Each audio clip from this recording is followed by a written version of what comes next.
د ښوونځي او زده کړو سره د مینې اوښکې په کابل ښار کې د یو ښوونځي زده کوونکې هغه ویډیو وایرل شوې ده چې لیدل کېږي پکې د مکتبونو د بندېدو له امله ژاړي. دوستانو په سلامونه مو هرکلی کوم، هیله ده چې روغ جوړ به یې. ویډیو را سره تر پای وګورئ، زموږ چینل سبسکرایب کړئ.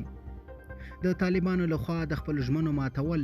طالبانو اداره پریکړه کړې وه چې نجونو ته به اجازه ورکول کېږي تر څو د وری میاشتې له لومړۍ نیټې څخه مکتبونو ته ستانه شي، خو نن ولیدل شول چې طالبانو خپله ژمنه ماته کړه. طالبانو اجازه ورنه کړه چې له شپږم ټولګي پورته نجونې دې مکتبونو ته ولاړې شي.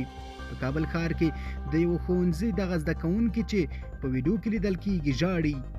د خپلې لیسې له دروازې راګرځول شوې ده، ورته ویل شوي دي چې ستاسو ټولګی نه دی پیل شوی او دا هم په ژړا شوه. لیدل کېږي چې تل نیوز له دغه نجلۍ سره په خبرو کې لیدل کېږي چې دغه نجلۍ د خبرو په دوام کې ژاړي. نوموړې وایي چې موږ پرون د خوشحالۍ له لاسه وژړل چې سبا مکتب ته ځو، خو نن له مکتب څخه د تګ پر مهال د دې لپاره ژاړو چې موږ پرې نه ښودل شو. دا حالت به تر څو دوام کوي؟ دوستان خپل نظر مو سره کمنټ کې شریک کړئ.